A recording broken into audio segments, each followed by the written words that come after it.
साद लानो एक सहाबी हैं, नबी इस्लाम ने उनका जनाजा पढ़ाया और अल्लाह के महबूब सल्लल्लाहु अलैहि वसल्लम पंजों के बल चलने लगे। तो सहाबी ने पूछा, ए अल्लाह के हबीब आप ऐसे चल रहे हैं? फरमाया, साद की नमाज जनाजा में शिरकत के लिए इतने फरिश्ते आसमान से उतर आए, मुझे पांव रखने की जगह नहीं मिल रही। साद की वफात पर अल्लाह का अर्श भी 3 दिन तक रोता रहा। जिनकी वफात पे अल्लाह का अर्श रोए, अल्लाह के फरिश्ते जनाजे में उतरे, कैसे अल्लाह के मकबूल बंदे होंगे। फिर नबी इस्लाम ने फरमाया, साद को भी ज़ग़्त कब्र पेश आया। तो इसका मतलब यह है कि ये ज़ग़्त कब्र तो पेश आना ही है, हर किसी को आना है, कोई भी हो। इस दुनिया में इंसान जो मजे लेता है, भले जाए सही, उनकी भी एक कॉस्ट है और वो उसे पे करनी पड़ेगी, और वो कॉस्ट ज़ग़्त कब्र से पे होगी। इसलिए जिसकी जिंदगी गुर्बत में गुजरी होगी, उसका ज़ग़्त कब्र बहुत कम होगा, और जिसने ऐश आराम किया, कास्ट तो देनी पड़ेगी ना। तो ज़ग़्त कब्र तो पेश आना है। तो ये ज़ग़्त कब्र मोमिन को भी पेश आता है और काफिर को भी, मगर फर्क है, काफिर को पेश आएगा कि हदीस पाक में आता है, दाईं तरफ की पसलियां बाएं तरफ और बाएं की पसलियां दाएं तरफ, यूं पसलियां तोड़ के रख देंगे। और मोमिन को भी ज़ग़्त कब्र पेश आएगा, मगर मोमिन को ज़ग़्त कब्र तकलीफ नहीं देगा इतनी, अगर नेक हुआ। क्यों? अच्छा आप बताएं, सर में दर्द हो तो आप कहते हैं ना जरा सर दबा दो, तो तकलीफ होती है या राहत मिलती है? सर दबाने से राहत मिलती है। जिस तरह सर दर्द में कोई दबाए सर को राहत मिलती है, ऐसे ही मोमिन को ज़ग़्त कब्र तो पेश आएगा, मगर मोमिन के लिए राहत का सबब हो। 8वीं चीज जिससे कि गुनाह माफ होंगे, अहवाल यौमिल क़ियामत व करबुहा व शदाइदुहा। क़यामत के दिन जो इंसान को एक वहशत की कैफियत होगी, हौल की कैफियत होगी, खौफ डर की कैफियत होगी। अल्लाह अकबर। इमाम गज़ाली रहमतुल्लाह अलैह ने तफसील लिखी है कि सारे लोग खड़े होंगे और सूरज बहुत करीब होगा, पसीने में शराबूर होंगे। अल्लाह अकबर। उस वक्त जहन्नम के अंदर उबाल आएगा और जहन्नम के अंदर से अंगारे उठकर ऊपर जाएंगे और वापस गिरेंगे।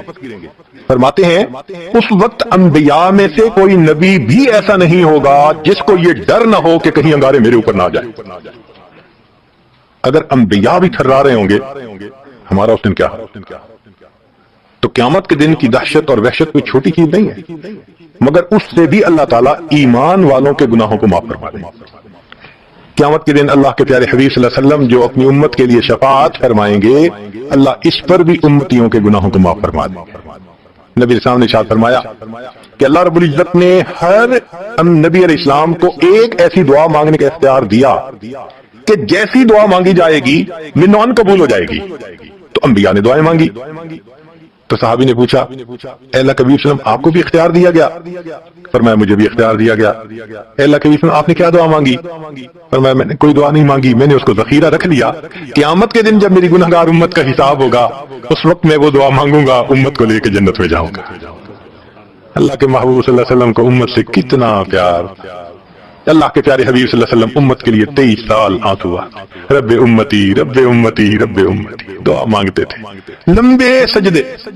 उम्मुल मोमिनीन आयशा रज़ियल्लाहु अन्हा फरमाती है कि महबूब सल्लल्लाहु अलैहि वसल्लम के आंसू जो मुसल्ले से गिरते थे, मुझे लगता था कि बारिश के कतरे जमीन के ऊपर गिर रहे हैं, ऐसी आवाज महसूस होती थी। और इतना लंबा सजदा होता था कि कभी कभी मैं उठ के महबूब सल्लल्लाहु अलैहि वसल्लम के पांव के अंगूठे को टच करती थी कि अभी जान तो सलामत है ना। तब मुझे एहसास होता था नहीं अभी तक जिंदा, सजदा लंबा होगा, इतना लंबा सजदा। किसके लिए? अल्लाह उम्मत को गुनाहों को माफ फरमा दे, उम्मत के गुनाहों को। जब नबी अलैहिस्सलाम पर आखिरी बीमारी की कैफियत आई तो अल्लाह के हबीब सल्लल्लाहु अलैहि वसल्लम को बुखार बहुत तेज हो गया था, और जो मस्जिद में आखिरी मरतबा लाए थे तो 2 आदमी थे, एक इधर था एक इधर था, और अल्लाह के हबीब सल्लल्लाहु अलैहि वसल्लम ने उनका सहारा लिया था और बहुत मुश्किल से चल के तशरीफ लाए थे। ये आखिरी नमाज, फिर वापस तशरीफ ले गए, बुखार और तेज हो गया। सईदा आयशा रज़ियल्लाहु अन्हा फरमाती हैं कि मैंने ऊपर कपड़ा से डाल दिया, कपड़े के ऊपर से मुझे गर्मी महसूस हो रही थी। मैंने पानी का एक प्याला पेश किया, अल्लाह के हबीब सल्लल्लाहु अलैहि वसल्लम पानी के प्याले में हाथ मुबारक डालते थे और अपने चेहरे पे ले रहे थे, और जिस्म था कि जैसे कोई गर्म चीज में से गर्मी निकल रही होती है, इस तरह वो बुखार से दहक रहा था। फरमाती हैं कि मुझे महसूस हुआ कि ये तो बहुत तेज बुखार है, कभी ऐसा नहीं देखा। तो मैंने पूछा, ए अल्लाह के हबीब सल्लल्लाहु अलैहि वसल्लम बुखार ऐसा तो कभी नहीं देखा, इतना ज्यादा तेज, इतना ज्यादा तेज। نبی علیہ السلام نے فرمایا عائشہ مومن کو سکرات موت کے وقت جو تکلیف ہوتی ہے اس پر بھی اس کے گناہ معاف ہوتے ہیں. میں نے اللہ سے یہ دعا مانگی تھی، اللہ جب میری سکرات کا وقت آئے تو مجھے تکلیف زیادہ دے دینا اور اس کے بدلے اللہ میری امت کے گناہوں کو معاف فرما دینا. عائشہ یہ وہ سکرات ہے جس کی وجہ سے مجھے تکلیف بہت ہے. اللہ کے محبوب صلی اللہ علیہ وسلم کو اتنی تکلیف ہوتی تھی. اتنے میں اطلاع ملی، دروازہ کھٹکھٹایا گیا، پوچھا کون؟ جواب ملا جبریل علیہ السلام اور اسرائیل علیہ السلام اجازت مانگتے ہیں آنے کی. نبی السلام نے فرمایا جبریل اندر آ جائیں. تو جبریل آئے. اے اللہ کے نبی صلی اللہ علیہ وسلم، اللہ نے آپ کو یاد فرمایا ہے. نبی السلام نے فرمایا جبریل اللہ تعالیٰ سے پوچھ کے یہ پہلے بتاؤ میرے بعد میری امت کا کیا حال ہو رہا ہے، میرے پوچھ کے بتاؤ. جبریل علیہ السلام نے اللہ تعالیٰ سے پوچھا. رب کریم نے کہا، فرمایا میرے محبوب سے جا کر کہہ دو اے محبوب آپ کے بعد آپ کی امت کو تنہا نہیں چھوڑیں گے. جب نبی علیہ السلام کو تسلی ہو گئی، محبوب نے فرمایا اچھا ملک الموت کو بھی باندھا. اللہ کے محبوب صلی اللہ علیہ وسلم کو امت سے ایسی محبت. چنانچہ حدیث پاک میں ہے کہ نبی علیہ السلام نے فرمایا اللہ رب العزت نے مجھے چوائس دیا، اختیار دیا کہ اے میرے حبیب صلی اللہ علیہ وسلم آپ چاہیں تو آپ کی آدھی امت کو بلا حساب جنت بھیج دیں گے، اور آپ چاہیں تو جن کی آپ شفاعت کریں ان کو بھیجیں گے. نبی علیہ السلام فرماتے ہیں فاخترت الشفاعۃ، میں نے شفاعت کو چن لیا اس لیے کہ میری شفاعت پر آدھی سے زیادہ امت کے لوگ جنت میں چلے جائیں گے. پوچھنے والے نے پوچھا اے اللہ کے حبیب صلی اللہ علیہ وسلم کیا آپ کی شفاعت نیکوں کے لیے ہوگی؟ فرمایا نہیں، میری شفاعت میرے امت کے گناہ گاروں کے لیے. اللہ کے حبیب صلی اللہ علیہ وسلم کی شفاعت کا نصیب ہو جانا یہ بھی گناہوں کی بخشش کا سبب ہے. کچھ لوگ ہوتے ہیں سنت کو دیکھتے ہیں ان کا دل خوش ہو جاتا ہے، وہ سنت رکھنے والے کو انکریج کرتے ہیں، اس کو مورل سپورٹ دیتے ہیں، نہیں تم نے اچھا کیا. اور کچھ وہ ہوتے ہیں کہ جو دیکھتے ہیں چہرے پہ سنت ہے جی کیا ملا بن گئے، کیا تم نے چہرے پہ کر لیا. علماء نے لکھا جس نے سنت کو دیکھ کر ناگواری کا اظہار کیا اس نے اپنے آپ کو شفاعت سے محروم کر لیا. یہ نہیں ہے کہ ہم سنت کا مذاق بناتے پھریں اور ہمیں شفاعت نصیب ہوگی، نہیں، احترام ہو دل میں سنت کا.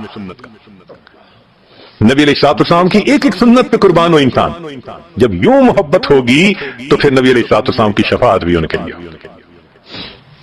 قیامت کے دن انبیاء کرام شفاعت کریں گے، بخشش ہوگی، پھر علماء کریں گے، شہداء کریں گے، پھر سب جنتی شفاعت کریں گے، حتیٰ کہ کوئی ایسا نہیں رہے گا کہ جو کسی اور کی شفاعت کرے. اور وہ لوگ جہنم میں ہوں گے کہ جن کا کوئی جنتی واقع بھی نہیں ہوگا. اللہ اکبر. سالوں وہ جہنم میں جلتے رہیں گے، جلتے رہیں گے.